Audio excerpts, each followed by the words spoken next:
That's full form of a cyclic redundancy check. This technique name is cyclic redundancy check. तो इसमें हम करते क्या है, बेसिकली जैसे आपने पैरेंट में पढ़ा था उसमें एक एक्स्ट्रा बिट ऐड करते हैं, यहाँ पर हम कुछ sequence of redundant bits append करेंगे एक ओरिजिनल डेटा में. A sequence of redundant bits called cyclic redundancy check bits are appended to the end of the data unit. जो ओरिजिनल डेटा है उसके एंड में, उसके लास्ट में कुछ सीक्वेंस ऑफ बिट्स हम अपेंड करेंगे जिसे आप साइक्लिक रिडंडेंसी चेक बिट्स कह रहे हैं. इसलिए हम ऐड कर रहे हैं so that the resulting data unit becomes exactly divisible by a second predetermined binary number. जिससे कि जो पहला नंबर जो हमारा ओरिजिनल डेटा है वो एग्जैक्टली डिविजिबल हो जाए, जिससे कि जब रिसीवर एंड को डेटा जाए तो एग्जैक्टली पूरा का पूरा डिवाइड हो सके. इसलिए हम कुछ ऐसे सीक्वेंस ऑफ रिडंडेंट बिट्स उसके लास्ट में अपेंड कर रहे हैं जिससे कि वो पूरा का पूरा डिवाइड हो जाए, जिससे कि वो बन जाए रिजल्टिंग डेटा जो आए unit becomes exactly divisible by a second predetermined binary number. उस बाइनरी नंबर से पूरा का पूरा वो रिसीवर एंड पे पूरा का पूरा डिविजिबल हो जाए. इसलिए आप उसमें कुछ रिडंडेंट बिट सीक्वेंस एक से ज्यादा मल्टीपल बिट्स होंगी, वो नंबर डिपेंड करेगा. एक पॉलीनोमियल जनरेटर होगा यहाँ पे. A polynomial generator is present in this technique.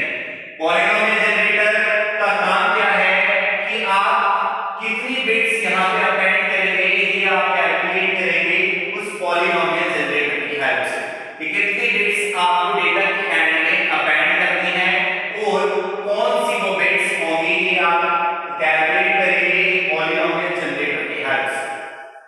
तो यहाँ पे नेक्स्ट जब आप एक्चुअल डेटा में अपेंड कर लेंगे वो सीक्वेंस ऑफ बिट्स अपेंड करके रिसीवर के सेंटर भेज देंगे, तो रिसीवर क्या करेगा, at the destination the data unit is divided by the same number.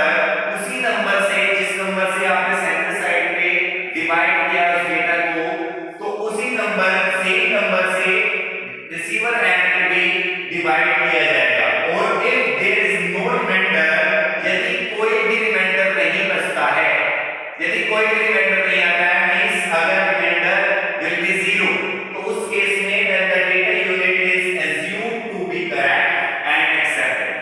तो अगर रिमाइंडर नहीं आता है, कोई भी रिमाइंडर नहीं आता है, तो डेटा इसका मतलब है उस डेटा में कोई भी छेड़छाड़ नहीं की गई है, डेटा में कोई भी एरर नहीं है, डेटा एरर फ्री है.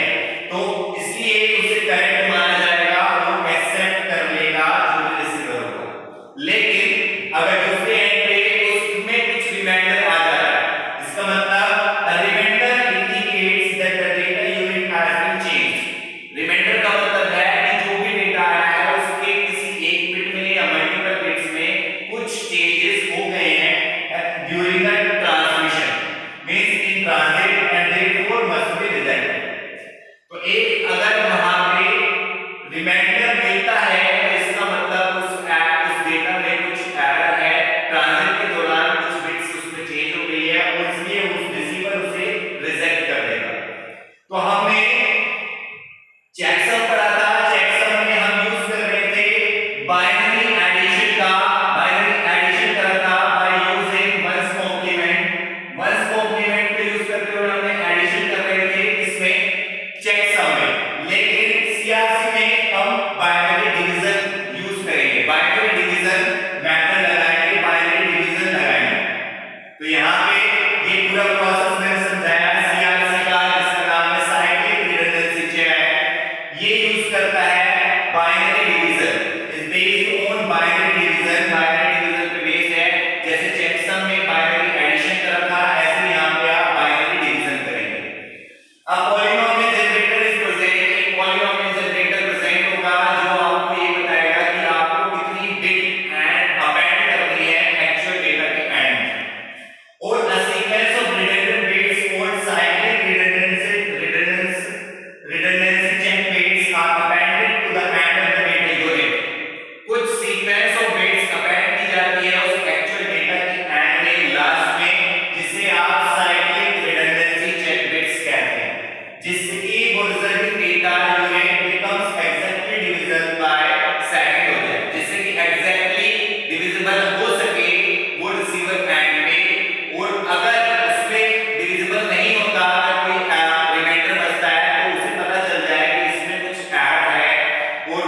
रिजेक्ट कर दें।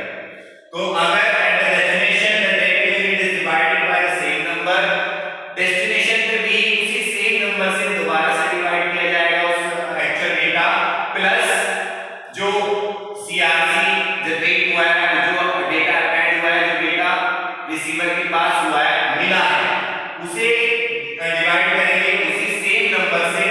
और अगर उसमें कोई भी रिमाइंडर नहीं है, data unit is assumed to be correct, तो उसे करेक्ट माना जाएगा और एक्सेप्ट कर लिया जाएगा। लेकिन अगर उसमें रिमाइंडर आता है तो इसका मतलब है कोई ट्रांसमिशन के दौरान उसमें कोई चेंज हो गया है, मॉडिफिकेशन हो गया है, कोई बिट्स 0 बिट्स 1 में चेंज हो गई है या 1 बिट्स 0 में चेंज हो गई है, तो इसलिए उसे रिजेक्ट कर दिया जाएगा।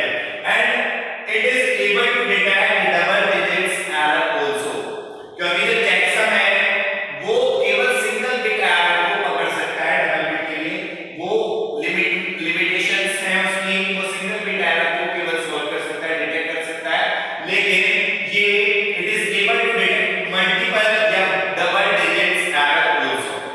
तो ये चेकसम के बारे में बताया, एक एग्जांपल से आप समझते हैं। एक एग्जांपल में मैंने एक ओरिजिनल मैसेज लिया हुआ है, ये मैसेज हमारे पास है, इसकी वैल्यू है 10100000। तो ये ओरिजिनल मैसेज हमें ट्रांसमिट कर रहे हैं सेंडर से रिसीवर के बीच, लेकिन हम यूज कर रहे हैं सीआरसी का, साइक्लिक रिडंडेंसी चेक। इसमें मैंने बोला कि एक सीक्वेंस ऑफ बिट्स आप इसके लास्ट में अपेंड कर देंगे। अपेंड करेंगे, आपको कैसे कैलकुलेट करेंगे? आपको एक पॉलिनोमियल दे रखा है x3 + 1।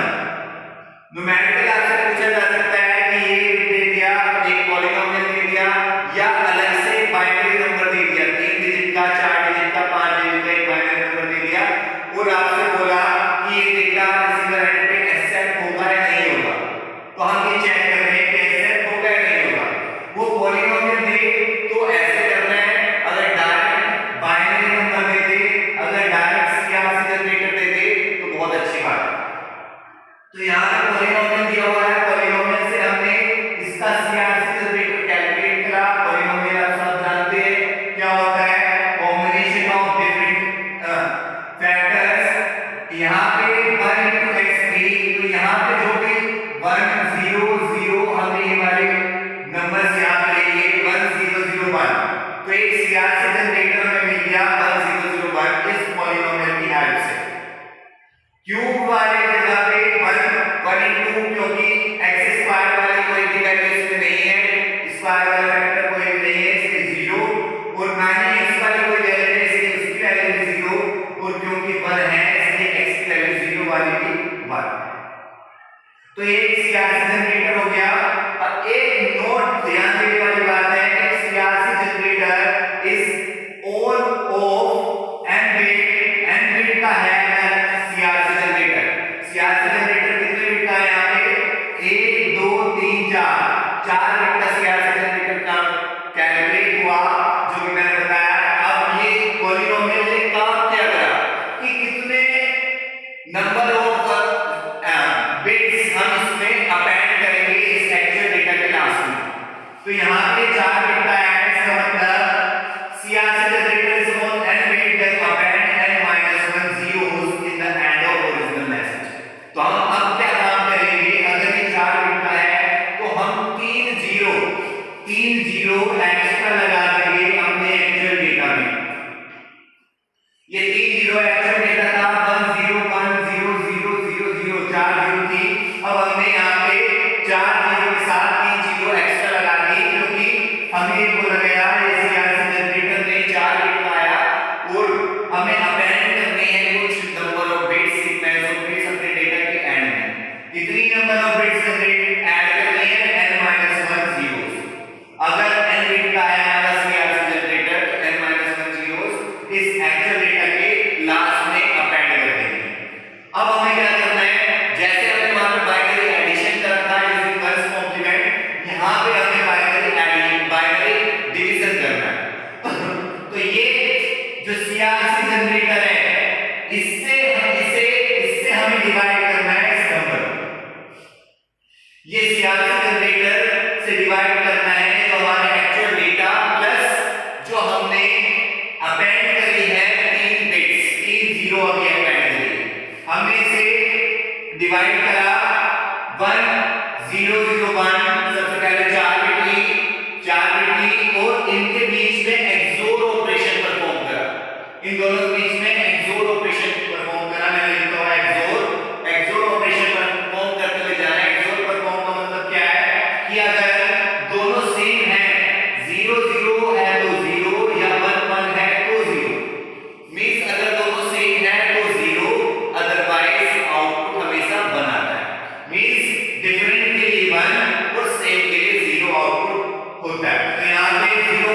अब नेक्स्ट दो ऊपर से उतारे, दो जीरो वापस के डिवाइड में ऐसे कर दे, ऊपर से उतारते जाते हैं, भाग लेते चले जाते हैं, ऐसे ही वही डिवाइड करना है, वही डिवीजन करना है, वापस से 1001, वापस से इनके बीच में एक जोड़ ऑपरेशन, वापस से 0 1 0 1 0 एक जीरो यहाँ पे आ गई, ये हटा दी, फिर वापस से 10 1 0 एक डिजिट और ऊपर से उतारी 4 बनाने के लिए, वापस से 1001 डिवाइड करा, एक्सोर ऑपरेशन 110 दो डिजिट फिर से 0 हो गए, 1100 अब की बार दो डिजिट दो जीरो ऊपर से उतारी, फिर 1001 करा, एक्सोर ऑपरेशन परफॉर्म करा, अब की बार एक और जीरो बन गए, फिर 1010 हो गया, जीरो एक और ऊपर से उतारी लास्ट वाली, और फिर वापस से 1001 करा, और फिर एक्सोर ऑपरेशन परफॉर्म करा, फिर से दो जीरो बन गए।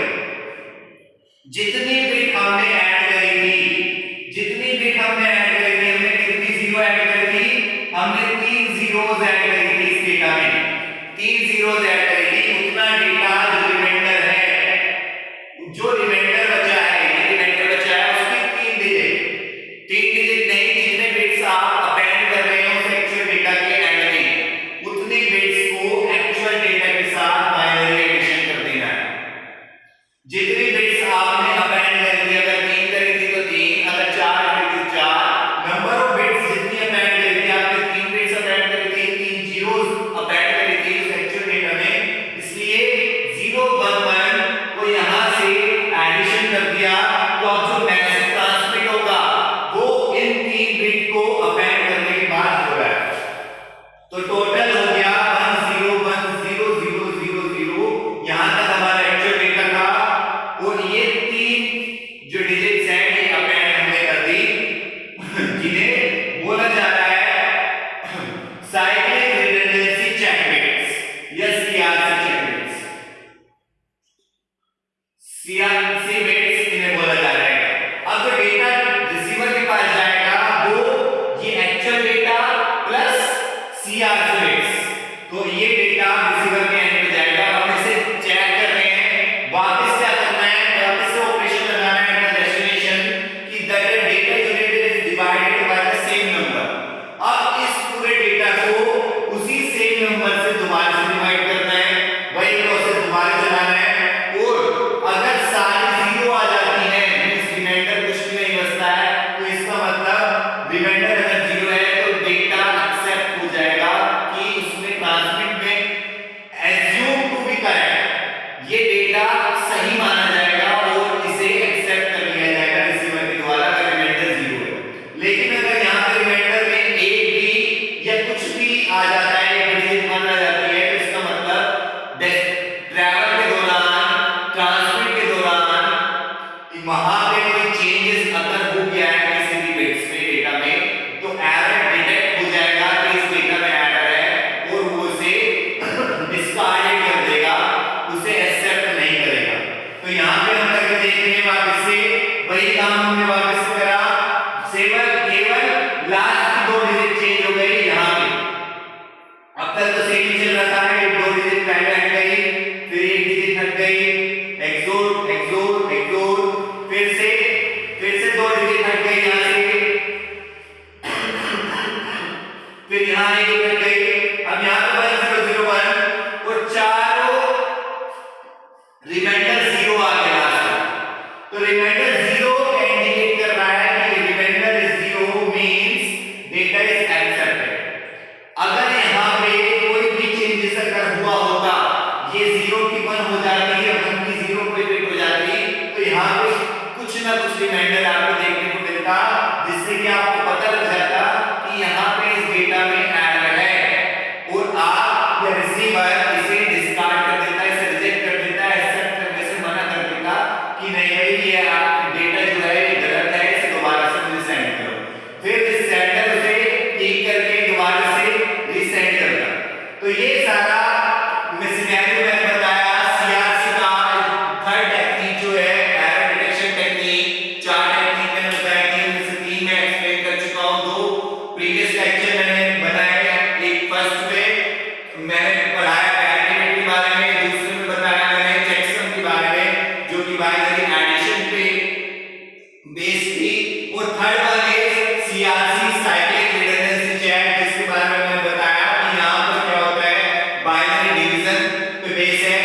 पॉलीनोमियल जनरेटर प्रेजेंट होता है जो कि बताएगा हमें कितने नंबर ऑफ बिट्स अपेंड करनी है हमें लास्ट में अपने एक्चुअल डेटा में। इसमें करते क्या है, एक सीक्वेंस ऑफ बिट्स अपेंड कर देते हैं एक्चुअल डेटा के एंड में, और फिर यहाँ पे बाइनरी